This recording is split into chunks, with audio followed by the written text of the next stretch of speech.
Donc bonjour à toutes et à tous.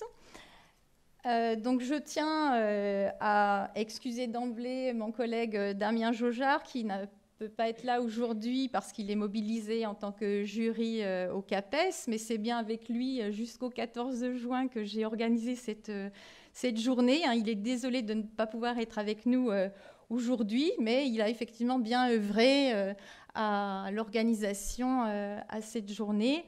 La preuve en est, c'est qu'il a mobilisé 3 conférenciers et moi j'ai mobilisé 4 conférencières. Donc vous voyez l'importance de la parité quelque part dans notre binôme pour l'organisation et le fonctionnement de cette journée. Et puis comme finalement, pour qu'il soit quand même un petit peu parmi nous aujourd'hui, eh bien, pour ceux qui ne le connaissent pas, le voici dans ma tribu des hominidés.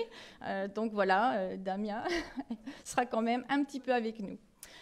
Bien, alors, comme toutes nos journées du colloque, des colloques de la FPSVT, tous les précédents sont sur la même logique, c'est-à-dire qu'on veut qu'il y ait un éclairage avec un regard croisé des différentes disciplines sur un même objet d'étude. Donc aujourd'hui, l'évolution des hominidés. Et les différentes approches que nous avons retenues avec Damien Jaujard nous semblaient indispensables pour cerner au mieux les enjeux, les difficultés, les perspectives par rapport à cet enseignement sur ce thème qui a lieu en 3e et en terminale S pour l'instant encore sur les programmes actuels. Et sous-jacente à finalement l'organisation de cette journée, à sa conception, c'est quelque part la définition controversée du genre homo qui nous a servi un petit peu de fil directeur. Donc, nous aurons une matinée qui va être dédiée à 3 publics dans 3 contextes différents, muséal, scolaire et de formation, donc avec les visiteurs du Musée de l'Homme, les élèves du secondaire et puis les enseignants du secondaire. Et puis l'après-midi, va être consacré à l'approche scientifique, passée, actuelle et à venir. Illustré ici l'approche historique avec Pithecanthropus en 1894 vu par Haeckel. Et puis l'approche scientifique illustrée par le chantier de fouilles emblématique de la découverte de Toumaï en 2001, parmi les différentes découvertes qui ont pu bousculer les représentations de la lignée humaine. On verra, je pense, tout au long de cette journée, finalement, que sur cette question sensible de l'évolution humaine, de nombreux obstacles épistémologiques et idéologiques ont sous-tendu les études et sous-tendent encore les études en paléoanthropologie, qu'elles soient ancrées dans l'histoire des sciences avec les différentes échelles du monde du vivant, ou alors qu'elles soient illustrées dans l'actualité didactique avec les représentations des élèves ou dans l'actualité médiatique avec les nombreuses caricatures sur la toile.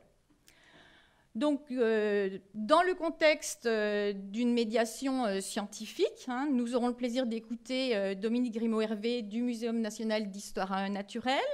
Et nous verrons avec elle quels choix ont été faits dans la scénarisation de ce nouveau musée de l'homme qui a ouvert récemment en octobre 2015. Donc, une ouverture sur la position de l'espèce humaine au sein du buisson évolutif, ses origines, sa place, et puis l'impact de ces activités dans le monde d'aujourd'hui et de demain. Donc, pour cette journée, effectivement, parmi les 3 grandes parties scénographiques du musée, c'est surtout particulièrement nos origines qui va nous intéresser. Ensuite, nous aurons 2 approches didactiques. Donc, la première par Agnès Marle de l'Académie de Besançon et moi-même. Donc, c'est un retour aux sources quelque part pour moi. C'est un des derniers projets que j'ai mené avant de quitter l'Académie de Besançon, où nous verrons donc dans le contexte scolaire la diversité des apprentissages des élèves et des stratégies enseignantes dans 2 milieux socioculturels différents, en passant par l'analyse spécifique d'un débat en classe de 3e. Et puis ensuite, la deuxième approche didactique sera exposée par Marie-Pierre Quesada de l'Université de Montpellier. Et elle portera donc cette fois-ci sur une analyse du contexte éditorial avec la pluralité des manuels scolaires, dans d'autres temps et d'autres lieux que nos programmes français actuels. Et quand ils intègrent ou pas, hein, cette thématique de l'évolution de l'homme en fonction des cultures et des politiques éducatives, eh bien, quand il l'intègre, il véhicule des valeurs et des conceptions par rapport aux prescriptions et aux recommandations. Ensuite, en début d'après-midi, donc, nous aurons une rétrospective historique en histoire des sciences par Florent Detroit du Muséum aussi national d'histoire naturelle, dans le même département que Dominique Grimaud-Hervé, qui présentera donc comment la place de l'homme a été modifiée, voire bousculée, hein, dans différents arbres évolutifs. Et il nous expliquera comment nous sommes passés eh bien, de cet arbre, de cette représentation de l'arbre généalogique de Haeckel à la représentation actuelle d'un corail de vie. Et pour enchaîner, eh bien, 3 approches scientifiques. Donc une approche scientifique plurielle, hein, qui va être déclinée sur une logique de 3 échelles d'études, hein, pour appréhender cette évolution des hominidés dans l'actualité scientifique.